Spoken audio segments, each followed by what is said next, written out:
We actually almost see ourselves as probably, end up being a stepping stone for a lot of people that actually Mm. want to get into crypto. Come in, try to make it really kind of frictionless to come in and start earning yields, powered, through this decentralized finance, and then read our tutorials, check out what we have, and then ultimately, like, people will, I don't say, graduate past this.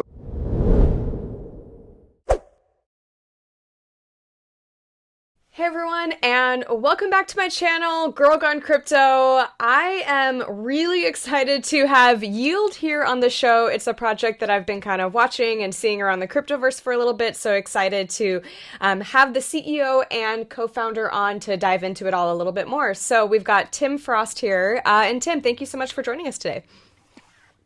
No, thanks, Leah, for having me.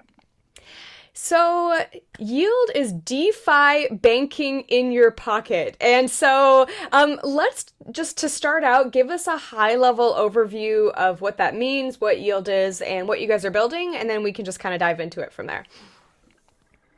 Yeah, absolutely. So we are building, essentially, it's a fintech company, and the main purpose of what we're doing is giving people high yielding opportunities through DeFi, and basically a safe way of actually exploring into DeFi. So, like a fintech, we have a full kind of custodial wallets, and we kind of help people on that journey that want to be able to, I guess, get access to this.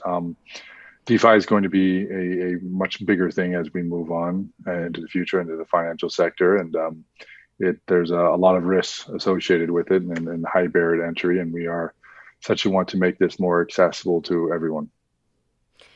So, I actually want to dig into something you just said a little bit more. So, you're like, hey, I think DeFi is going to be a lot bigger than it is now. Where do you kind of see the trajectory of that going? And like, what kind of areas of DeFi do you see really developing and growing in the next coming year or two? Well, I guess it's typically measured by the TVL, or the total value locked into the ecosystem. So, I have to be honest, I have to look almost on a daily basis just to see where we're at. But I think we're north of $40 billion now, and this is Mm. kind of growing by the week right now. So, we're going to see this trajectory just continue to I just continue to go up. And we projected initially when we were starting yield that we would hit 100 billion AUM by end of 2021, and now I think we're way overshooting this target at kind of present.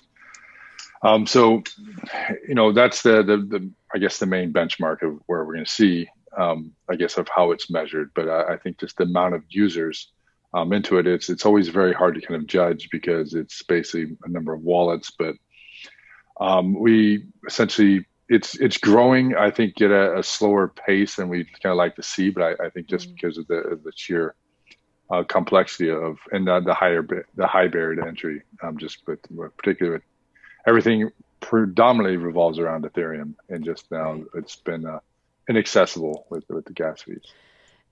Amen to that. So, one thing that I thought was really interesting about you guys, and maybe a little bit different than a lot of other DeFi protocols, is that you are licensed and regulated. So, can you kind of walk us through how that works with a more decentralized product and why that was important to you guys? Well, our main vision is to give access where we ultimately want to go is offer kind of access to millions of people all across the world. And we've, the approach that we need to take, and we've decided to take from day one, was you can go full DeFi, which is, and sometimes these people are pseudonymous or full anonymous of the type of what they're actually building, or you take the more, I guess, regulated approach where you are running this as like a managed fund. So we have a team that's built many kind of regulated fintech companies before, and we're building this from the ground up, like we would a kind of managed fund. So it's a little bit more unconventional approach than a lot of the industry is because we're trying to build something now really long term, and ultimately give safe access to many people that want to kind of enter DeFi. So this regulatory roadmap is it's an ongoing process, Mhm. and it's going to be for the next couple of years. The reality is, all the conversations with regulators are going to be lengthy, just Mm. because I think back in December, November when we were really having these early discussions, people really they didn't even know where to kind of start, right? So it's Mm. kind of we're moving up. We have a Estonia crypto license right now, and we're in the process of kind of a tier one jurisdiction in Europe for like a fund management license, and it's just about giving that coverage and ultimately give that confidence to our clients that we are taking the best approaches. So you've mentioned a few times, helping people to get more safely into DeFi, which, obviously that I think that is a big concern of a lot of people. You hear all of these words like rug pulls and, bugs in the code and all these different things, hacks happening. And so I noticed on your website, you guys have something called Insured Wallets. Can you kind of walk us through what that is, what that means? And is that kind of what you mean when you say developing kind of safer approaches to DeFi? That's one approach. So with BitGo, our full wallet solution that we use, we have full insured wallets on that side. So, and where we're kind of really moving towards, there's many different decentralized finance insurance protocols that have been launching. Again, it's a very active space that's growing, and we're in the process of really seeing where this develops, and we're working with a lot of different providers to ultimately build what we like to see is how do we provide ultimate end-to-end insurance for our clients. So obviously DeFi is something new. We're very interested in everything that's happening in the insurance space because there are issues that are happening almost on a daily basis, and we just want to be kind of learning and as we kind of evolve. But I think right now the best insurance that we really can offer is just the sheer intellect and the tools that we can build around this. So it's whether we have 24/7 monitoring of all pools and everything happening in DeFi, and just simply things that the average person just doesn't have time for or the capabilities just to do by themselves. And so we look to take this on for them. So who's kind of the target audience, if you will, for Yield? Is it people that are kind of more institutional in the sense that they're wanting their handheld a little bit more through some of this, everyday users? Is it kind of a mix of all of that? What we're seeing right now, especially with this exciting times that we're in the middle of this Right. massive bull run, and I think we're seeing millions of people joining crypto, this kind of revolution on almost a weekly basis at the moment. And so those people wanting to enter crypto and get exposure. So there's the multiple crowds, right? You have those that want to control their own keys that are essentially even writing code. And Right. then you have the average person that doesn't want to store their own keys, right? And they want to be able to reset their passwords. They want to be able to lose their phone and not lose their wallet, right? And so that group is basically our demographic that we're really going after. Just because I see there's so many threats, and I think that I've Mm. been in crypto for a while. I think the worst thing that can happen is there's people that they come in, they're a little bit green, they don't understand what's happening, and they fall prey to Mm. some malicious actors. So we're just trying to help people kind of mitigate those risks. So let's pivot and talk about the YLD token for a moment. So it's a utility token. Can you kind of walk us through a little bit of the tokenomics of it, how it works, and what kind of role it plays in the yield ecosystem? Absolutely, it's a rewards token.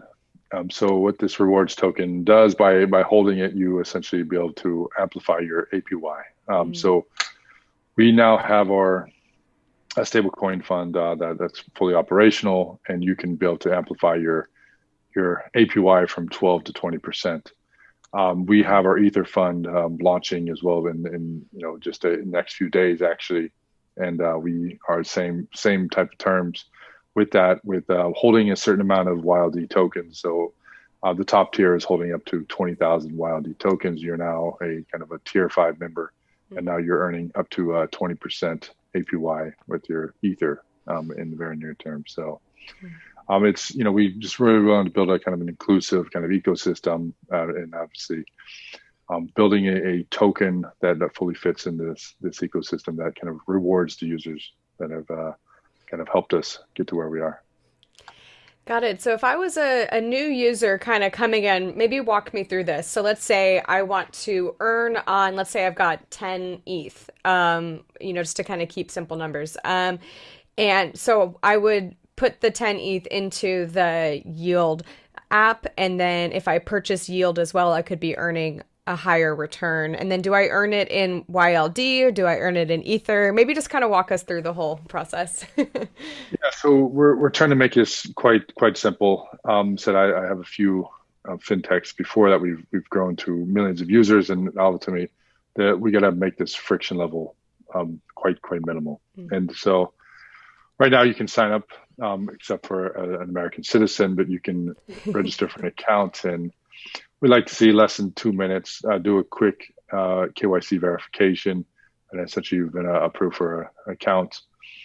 After that, you have your Ether deposit address, deposit your Ether, and click invest, and as simple as that. So now you've essentially you are now invested into more Ether DeFi fund, and so what's obviously happening on the back end is all the kind of the portfolio management system that we've kind of built out, where essentially that your Ether now will be kind of deployed across our different strategies that we run.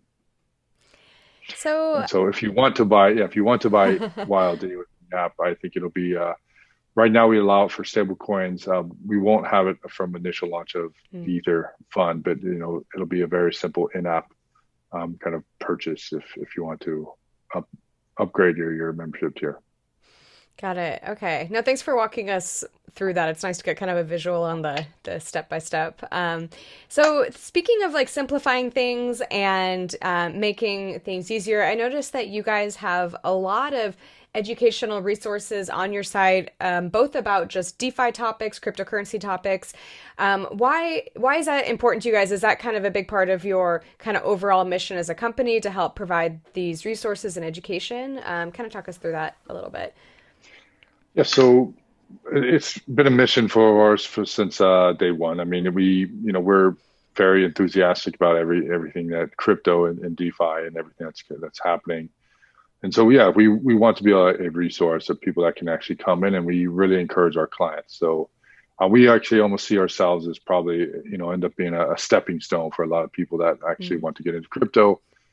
Come in, try to make it really kind of frictionless to come in and start earning yields, powered, through this decentralized finance. And then,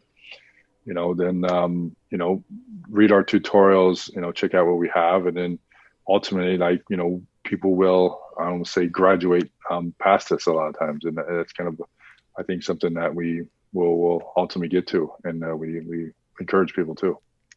Oh, I love that. That makes me really happy to hear because I do think that having those kind of stepping stones where someone, has a little bit more of that help, especially with key management in the beginning and trying to figure all that out. But then hopefully as they go a little deeper down the rabbit hole and see, kind of the benefits of self-custody, maybe move towards that or even have a variety of different options that they use. So that's really cool to hear you say that. So I just kind of want to wrap up the interview by hearing a little bit more about what's coming up next for Yield. What's on the roadmap? Like, what is the team working on that you guys are really excited about? Just kind of walk us through what's coming next. So much is coming. I put a lot of pressure on my CTO right now, but so we're rolling out. We are in the process of revamping a few things. One particularly is the scalability issues, and I think it's caught us early on, just the sheer issues that Ethereum has. So we've redeveloped a new wallet system that we're redeploying, and we want to be able to minimize all sort of transaction fees. So that's one of that's our top priority to do, to get that out there. A Bitcoin fund, which is ultimately going to be, you're going to be investing into DeFi, so allowing deposits in wrapped Bitcoin and Bitcoin, and allowing people to put their Bitcoins to actually work.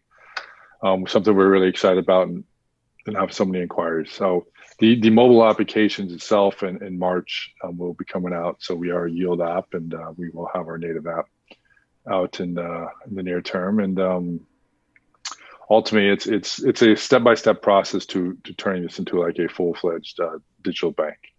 And so it has to have good fiat rails and on ramps, and obviously Right. a nice slick UI where essentially people can earn money. Awesome. Well, Tim, thank you so much for taking the time to come on the show and just walk us through Yield. I'm excited to stay in touch and just kind of keep watching you guys and see where Yield goes as you guys continue to develop and launch. So I'll put all the links below so people can check you guys out. But if someone is, interested in maybe checking out Yield more and learning more, where's the next place they should go? Go to yield.app and check out everything, all of our content. We got a lot of content available, and just come on and learn about crypto and DeFi, and join our communities. We got very active communities on particularly Telegram, and we're always excited to have new members join. Awesome. Well, thank you again, Tim, so much. I really appreciate you coming on the show. No, thanks, Lee. It's awesome to be here.